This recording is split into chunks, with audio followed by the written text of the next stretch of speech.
নমস্কার। আজকে আমরা যে বিষয়টা নিয়ে আলোচনা করবার চেষ্টা করব যে অধিকার বোধ থেকেই অহংকার জন্ম নেয় এবং এই অহংকার থেকেই আমাদের পতন শুরু হয়। এবার এই যে বলি অধিকার, একদম প্রথমই কিন্তু এই অধিকার থেকে অহংকারের বোধটা কিন্তু জন্ম নেয় না। প্রথমে এই অধিকার বোধটা জন্ম নেয় অতিরিক্ত ভালোবাসার ফল। বলা ভালো ও ভালোবাসার বদলে যে শব্দটা ইউজ করে ভালো সেটা হচ্ছে মোহ। অতিরিক্ত মোহর ফলে অধিকারটা জন্ম নেয়। মানে ধরো তোমার একটা বাচ্চা আছে, সে ক্লাসে খুব ভালোভাবে ফার্স্ট সেকেন্ড থার্ড র্যাঙ্ক করে, তার তাকে নিয়ে সবার খুব আলোচনা হয়, ক্লাসে আলোচনা হয়, বাইরে আলোচনা হয় এবং সেটা তোমার খুব ভালো লাগে এবং প্রথম তত অবধি ঠিক ছিল, ততক্ষণও তুমি কিছু বলনি। কিন্তু যত দিন গড়িয়েছে তোমার না সেটার প্রতি একটা অধিকার বোধ জন্মালো এবং যখনই তোমাকে লোক আবার তোমার ছেলে ফার্স্ট হলো, আস্তে আস্তে তোমার মধ্যে একটা অহংকারের জন্ম নিল যে ও আমার ছেলে মেয়ে। প্রথমে এইটা আসলো, তারপরে যে আরেকটু অহংকার বাড়লো যে আমার ছেলে মেয়ে ফার্স্ট না হয়ে কোথায় যাবে, আমার ছেলে মেয়ে বলেই ওরা ফার্স্ট হচ্ছে সেকেন্ড হচ্ছে থার্ড হচ্ছে। তারপরে তোমার মনে হবে লোককে, তারপর তুমি লোকের কাছে বলা শুরু করবে আস্তে আস্তে।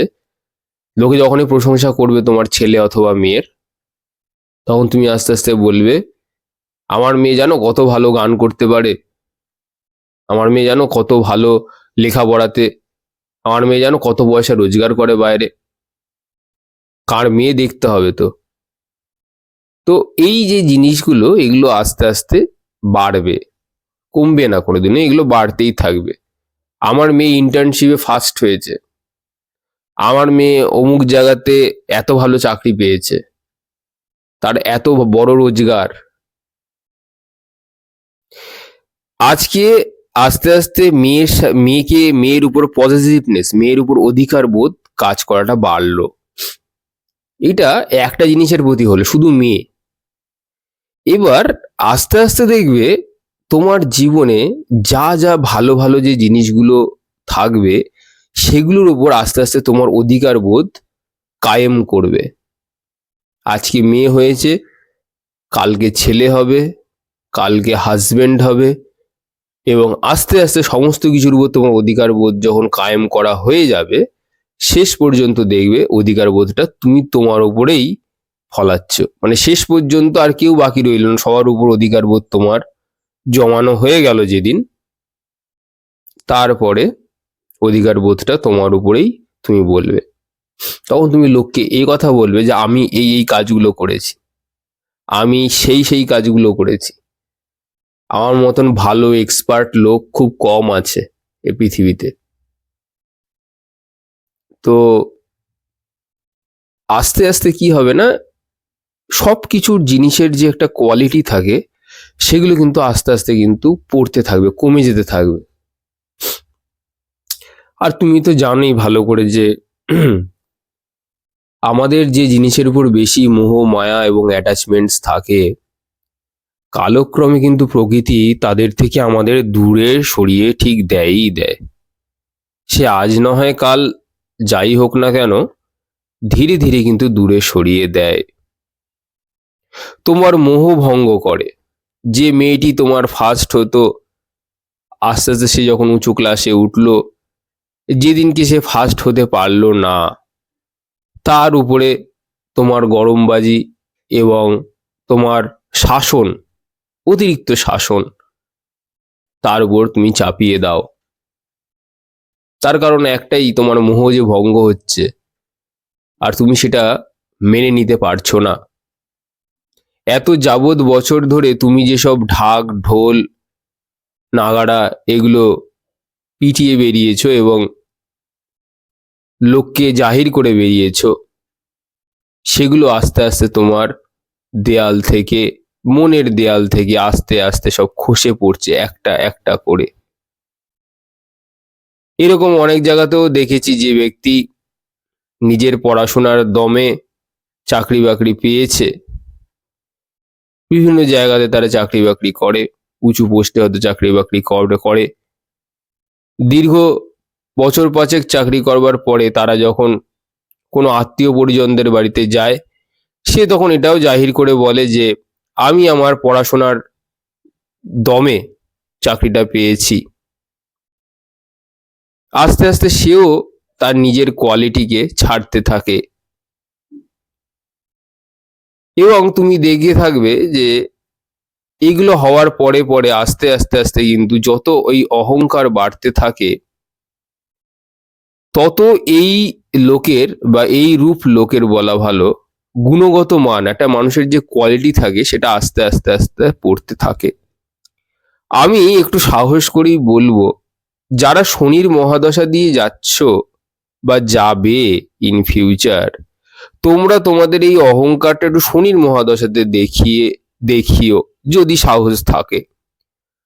কারণ এটাই আমি বলতে চাইবো যে আমার মনে হয় না শনির মহাদশাতে তোমরা এই যে অহংকারটা দেখানোর পরে আমার এই যে অডিওটা যেটা শুনছো সেটা শোনার মতন অবস্থায় তোমরা ঠিক থাকবে বলে। আসলে শনি তো ঠিক ওই যে রাস্তার মধ্যে রোলার চলে দেখেছো, যেগুলো লোহার যে বড় বড় চাকা হয়, দেখেছো তোমরা? অহংকারী ব্যক্তিদের উপর দিয়ে শনি রোলার চালায়। যে যত বেশি অহংকারী, শনি তত ভালো করে তাদের পিঠ মালিশ করে। এবার যে ব্যক্তি বসে আছে ওদিকে, যে ব্যক্তি না ভালো চাকরি পেয়েছে, না নিজের কোনো মেধা রয়েছে, এবং সে এতদিনে সেটা বুঝে গেছে যে এই জগতে আমি যাই করি না কেন সবই ব্যর্থ এবং ফেলিয়ার, সে এইভাবেই বসে রয়েছে যে আমার দ্বারা আর কিচ্ছু হবে না। তুমি দেখো গিয়ে তাদের চার্টে একটু উকি মেরে দেখো, তাদের শনি কিন্তু মহা ভালো জায়গায় বসে রয়েছে, মহা ভালো জায়গায় গো, মহা ভালো জায়গায়। দেখবে হয়তো 6th হাউসে বসে আছে, 11th হাউসে বসে আছে, 10th হাউসে বসে আছে। 10th হাউসের শনিও প্রচুর অহংকারী হয়ে যায়। একটু কিছু পেলে 10th হাউসে শনিটাকে এখান থেকে বাদ দিলাম। 10th হাউসে শনিটাকে এই জন্য আমি শনির মহাদশা যখন লাগে 10th হাউসে শনিও কিন্তু প্রচুর অহংকারী হয়ে যায়, এবং ফলে তাদেরকে অনেক শাস্তি পেতে হয়, যদি না সে ওই ডাউন টু আর্থ হয়। নরেন্দ্র মোদী যে আছে তারও 10th হাউসে শনি। তো যতক্ষণ না ওই ডাউন টু আর্থ হবে, মাথা নিচু করবে, ততক্ষণ শনি তোমাকে ব্লেস করবে না। তো যারা এই অহংকার নিয়ে মেতে রয়েছ, যে তুমি একটা কোনো জায়গাতে কাজ করো, কোনো কোম্পানিতে বা কোনো প্রতিষ্ঠানে, তুমি সেখানকার হেড এবং তুমি হচ্ছে সবচেয়ে বড় মাতব্বর, তোমার কথা ছাড়া গাছের একটা পাতাও নড়ে না, তুমি শেষমেশ নিজের অহংকারকে এত বড় জায়গাতে নিয়ে যাচ্ছ যে আস্তে আস্তে তুমি নিজেকে ঈশ্বরের থেকেও ছাড়িয়ে ফেলছো। ঈশ্বর কিন্তু অহংকার করে না, কারণ ঈশ্বর হচ্ছে কি শূন্যতা। তুমি যদি শূন্যে না মিশতে পারো, তোমাকে কিন্তু ঈশ্বর দেখা দেবে না, বা ঈশ্বরকে তুমি অনুভব করতে পারবে না বলা ভালো। ঈশ্বরের উপস্থিতি তোমার সামনে থাকলেও তুমি বুঝতে পারবে না ঈশ্বর তোমার সামনেই রয়েছে, তোমার পাশেই রয়েছে। কারণ মনে এত অহংকার, যে এত অহংকার জন্মে গেছে অধিকার বোধ থেকে। এই যে তুমি বলছো না যে আমাকে ছাড়া চলবে না, এটা হচ্ছে অধিকার। তার মানে তুমি মনে করো সেই জায়গাটা টিকে রয়েছে তোমার উপরে। এই যে অধিকার বোধ, সব জায়গাতে, সমস্ত প্রতিষ্ঠানে, ঘরে বাইরে, সব জায়গাতে কিছু কিছু মানুষের জীবনে থাকে। এদের পরিণতি নিয়ে আমার মানে আমি সত্যি করুণাগত, মানে আমি খুব কি বলবো, আমি খুব দুঃখী আর কি। এদের এই সমস্ত জিনিস দেখলে আমার হাসি পায় না, আমি দুঃখ পাই। কারণ কোনো না কোনো সময় তো এদের জীবনে ওই শনির সাড়ে সাতি নামক বস্তুটি আসবে, বা শনির মহাদশা আসবে। শনির মহাদশা অনেক সময় নাও আসতে পারে, সাড়ে সাতি তো আসবেই। 30 বছর অন্তর অন্তর, তখন এদের কে বাঁচাবে? আমি সেটাই ভাবি। তো এই যে ব্যাপারগুলো, এই যে অধিকার বোধ যেটা থেকে অহংকার আমাদের তৈরি হচ্ছে, এর মেন কারণ হচ্ছে গিয়ে আমাদের অতিরিক্ত মোহ। আমরা ভাবি কি যে যে সমস্ত জিনিসগুলো আছে আমাদের চারিপাশে সেগুলো সবই আমার। আমরা কোনোদিন একটুখানি গভীরে প্রবেশ করে বুঝতে পারলাম না যে যে অফিসটাতে যাচ্ছি, যেখানে সই করছি, সেটাও কিন্তু এই প্রকৃতি থেকে এসেছে। আমার প্রারব্ধে আগে থেকে এই প্রকৃতি ফিট করে রেখেছিল। আমি শুধুমাত্র সেই চরিত্রে অভিনয় করতে এসেছি এবং আমি শুধুমাত্র সই করছি, কাজ করছি, বাড়ি চলে যাচ্ছি। এটা আমার একটা অভিনয়, এটা আসল নয়। এটা ভাবছি না। যেমনি নাকি অফিসে ঢুকলাম, সবাই আমাকে নিয়ে মাতামাতি করতে শুরু করে দিল, আমি একটা বিশেষ বড় পদে রয়েছি। তো এই সমস্ত ভাবনা চিন্তা যখনই এলো, তুমি ভুলেই গেলে যে তুমি পৃথিবীতে আসলে অভিনয় করতে এসেছো। তোমার একটা ছোট্ট রোল দেওয়া হয়েছে, তুমি সেই রোলটুকু পালন করছো। তুমি তো আর কোনো প্রতিষ্ঠানকে একা চালাতে পারবে না, সবাই রয়েছে, কাজ করছে, সেখানে ডি গ্রুপের লোক রয়েছে, সি গ্রুপের লোক রয়েছে, তারাও মানুষ, তারাও কাজ করছে। কিন্তু তুমি তোমার কাজের জায়গাটাতে বা তুমি যেখানে বাড়িতে রয়েছো, তুমি ভাবছো যে তোমার উপর নির্ভর করে সবাই চলছে। নিজেকে অতি গুরুত্বপূর্ণ কেউ ভাবা, নিজেকে যখন তুমি ভাবছো তুমি অতি গুরুত্বপূর্ণ কেউ লোক, তখন সমস্যাগুলো আসে আমাদের জীবনে। এই আমাদের অনেক লোককে দেখেছি যারা রিক্সাও চালায়, তাদের রিক্সাতে উঠেও তারা অনেক সময় বলে যে তাদের মতন ড্রাইভিং স্কিল কারোর নেই। একটা ছোট মানুষ দেখো, ভালো করে ভেবে দেখো, অহংকারটা কি জিনিস ভাবো একবার। অধিকার বোধ থেকে আসছে। সে মনে করে তার এই স্কিল, তার যে মানে আয়ত্ত যেটা করেছে তার উপর তার বিশাল খুব ভালো একটা মাস্টারি রয়েছে, এবং সে নিজেকে এখন স্কিলের ঈশ্বর মনে করছে নিজেকে। সেই নিজেই স্কিলের বা ড্রাইভিং এর ভগবান হয়ে গেছে নিজের মনের মধ্যে, বাইরে নয় কিন্তু, নিজের মনের মধ্যে ভগবান হয়ে উঠেছে নিজের চোখের সামনে। এবং সেই ভগবান, অরিজিনাল ভগবানের যে কোয়ালিটি সেটা হচ্ছে কি শূন্যতা।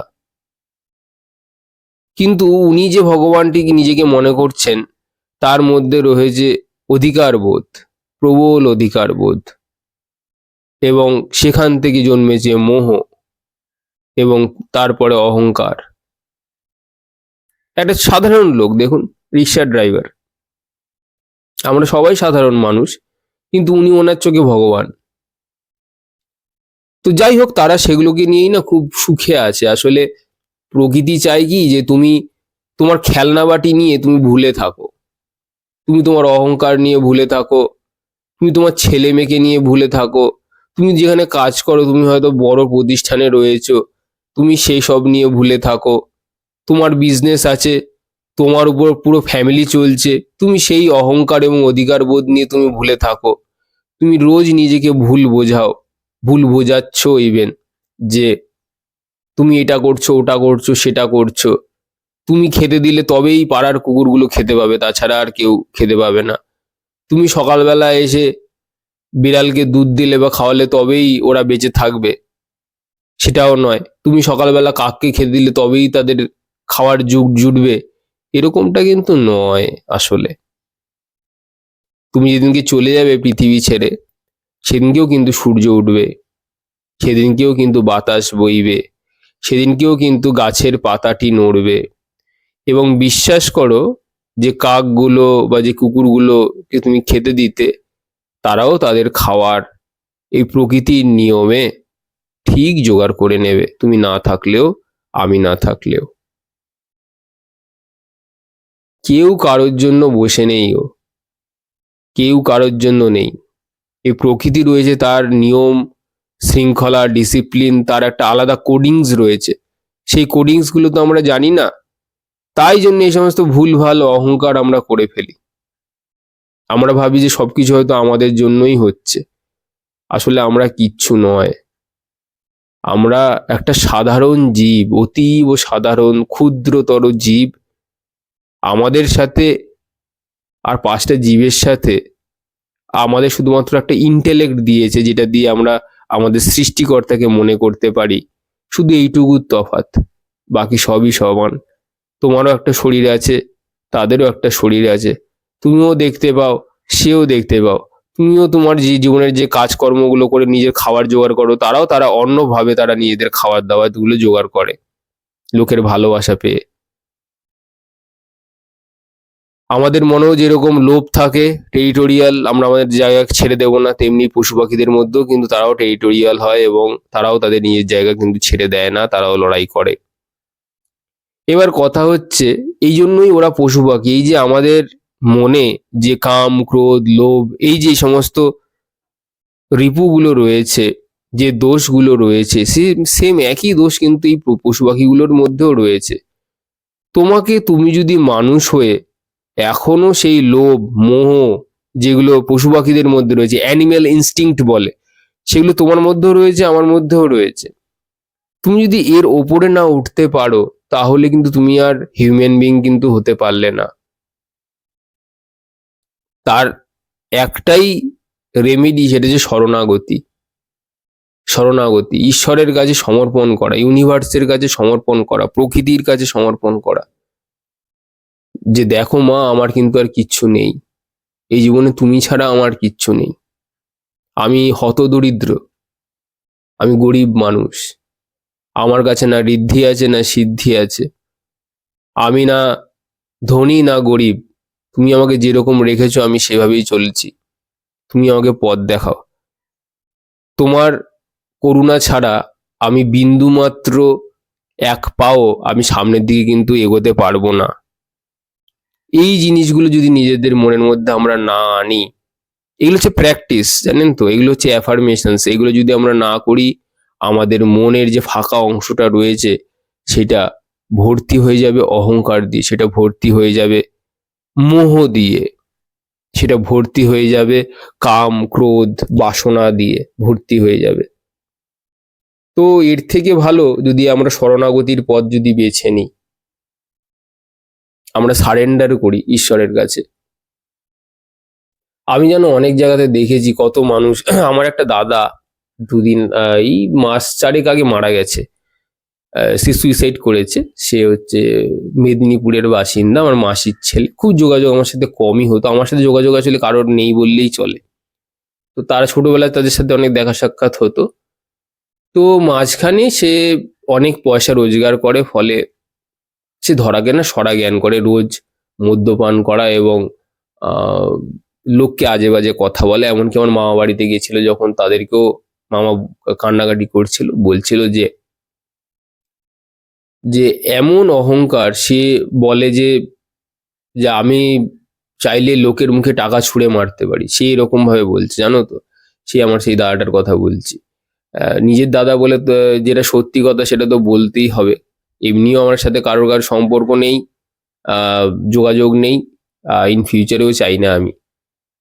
তো সত্যি যেটা সেটা তো সত্যি। তো ফলে কি হয়, এই ছেলেটির এমন অধঃপতন হয়, টাকাকে মানে আহ, দেখো, টাকা রোজগার করা ভালো, কিন্তু তুমি টাকাটা ততক্ষণ ভালো যতক্ষণ সেটা তোমার পকেটে রয়েছে, সেটা তোমার মাথায় উঠে গেলে কিন্তু খুব মুশকিল। তো এই ব্যক্তিটির মাথায় উঠে গেছিল টাকা, তো লোককে সবসময় টাকার গরম দেখানো এবং আহ, মানে টাকা নিয়ে আর কি লোককে ছোট করা, এগুলো চলছিল।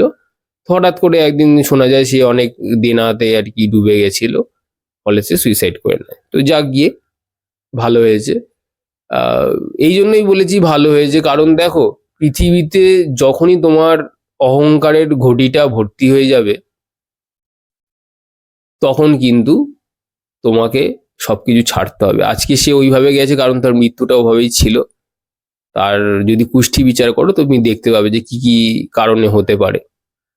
আহ, রাহু মঙ্গল 7th লর্ড হয়ে গিয়ে অষ্টমে বসেছিল, মঙ্গল ছিল সেখানে রাহু মঙ্গলের সাথে। তো সপ্তম হচ্ছে গিয়ে মারক স্থান, মারকের প্ল্যানেট 2nd হাউস আর 7th হাউস। তো ফলে কিছু কম্বিনেশন দেখে বুঝেছি যে এই ছেলেটির তোমার আর কি এটা রয়েছে আর কি, মানে এই টাইপের মরা আর কি, মানে অ্যাক্সিডেন্ট, অপমৃত্যু মরা, এই সমস্ত আর কি যোগ রয়েছে। তো এগুলো, এই যোগগুলো কিন্তু সবারই থাকে, আমারও রয়েছে। আসলে কথা হচ্ছে দুজনের মধ্যে তফাৎ আছে। সেই ব্যক্তিটা অনেক রোজগার করেছে, আমার তো কিছুই রোজগার নেই, আমি তো ফক্কর, মানে আমার আমার খালি পকেট। আমি আর কি করবো বলো? আমার তো আর, এই জন্য আমি মনে করি ঈশ্বর আমার উপর অনেক দয়াবান। অ্যাটলিস্ট আমাকে সে বাঁচিয়ে রেখেছে করুণা করে। সে আমাকে অহংকার করবার মতন কোনো জায়গায় দেয়নি। সে আমাকে মোটামুটি দুবেলা মোটা ভাত মোটা ভাত কাপড় দিয়েছে যতটুকু, খুবই সাধারণ, অতি অতীব সাধারণ, এইভাবেই বেঁচে রয়েছি। তো বাঁচিয়ে ঈশ্বর আমাকে রেখেছে। তো শরণাগতি জীবনে যদি না থাকে, সারেন্ডার, সমর্পণের ভাব যদি না থাকে, জীবনে জায়গা করে নেবে এই কালো অন্ধকারগুলো। এই জ্যোতিষশাস্ত্রে যত গ্রহ আছে, নক্ষত্র আছে, সব কিন্তু ইন্ডিকেট করে যাতে আমরা, আমাদের আত্মা যাতে মুক্ত হয়ে যায়, মুক্ত পেয়ে যাই বা মুক্ত হয়ে যায়। কিন্তু আমরা সেই দিক থেকে বিমুখ হয়ে যাই, সেখান থেকে সরে আসি, ফলে নানান ধরনের খারাপ জিনিসগুলো, খারাপ সিচুয়েশনসগুলো আমাদের জীবনে কিন্তু ঘটতে থাকে।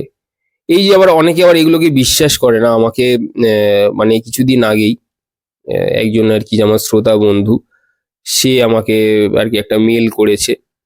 সে মেল করে জিজ্ঞাসা করছে যে তার কিছু প্রশ্ন আছে। তার কিছু প্রশ্নগুলো হচ্ছে যে, এই যে সমস্ত জন্ম পরজন্মের কথাগুলো আমি যেগুলো বলি, সেগুলোর কি আদৌ কোনো প্রুফ আছে? কারণ এগুলো তো সায়েন্টিফিক কোনো ব্যাখ্যা নেই। তো ফলে কি করে এগুলোকে আমি 100% শিওর আর কি বলতে পারি যে পুনর্জন্ম, কর্ম এগুলো এক্সিস্ট করে, মানে এগুলোও রয়েছে, ঠিক আছে? বা এই যে সাধনা যে আমরা যে করি, তো সেগুলোর আর কি যে ফলটা যে পাবোই, সেটা কিভাবে আমরা বুঝতে পারবো? দেখো, আমি একটা কথা বলবো যে সায়েন্স মানে বিজ্ঞান কিন্তু অনেক কিছুই কিন্তু এক্সপিরিয়েন্স মানে আমাদেরকে বলতে পারেনি।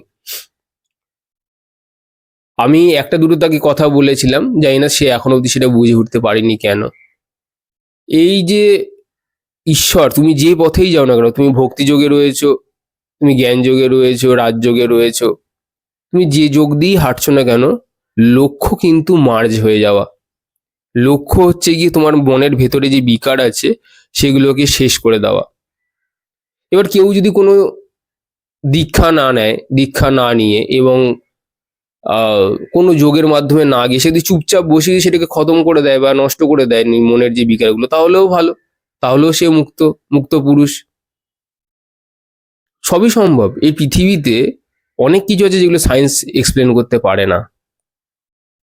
এগুলো যদি আপনি, এগুলো প্রশ্ন করবার থেকে ভালো আপনি নিজে বসে থাকুন, সারাদিন বসে থাকুন। আমি বলবো সারাদিন কাজকর্ম পরে করবেন, কাজকর্ম করবার অনেক সময় থাকবে, কিন্তু নিজেকে বোঝার, নিজেকে জানার এবং ঈশ্বর কি তাকে জানবার সময় কিন্তু আর পাবেন না, চলে যাচ্ছে। আমি এগুলো কিচ্ছু আপনার একটা প্রশ্নেরও আমি উত্তর দেবো না। আমি একটা প্রশ্নের উত্তর দেবো না এই কারণেই, কারণ এগুলো আমি আপনাকে বলে বোঝাতে পারবো না। এগুলোকে আপনাকে আমি মানে একটা দুটো কথা বলতে গেলে পরে অনেকগুলো কথা হয়ে যাবে। এগুলো আপনি নিজে বুঝুন যে ঈশ্বর সত্যিই আছে কিনা। এই যে আমরা ধ্যানে বসলে অনেক মানুষের যে বিভিন্ন রকম মুদ্রাগুলো চলতে থাকে, কেন মুদ্রা তৈরি চলতে থাকে আমি অলরেডি বলে দিয়েছি আমার কোনো একটা অডিওতে, কেন এগুলো হয় অটোমেটিক। আলাদা করে কোনো অডিও করিনি, নর্মাল যে অডিও তার মধ্যে থেকেই আমি অনেক কথাগুলো বলে দিই।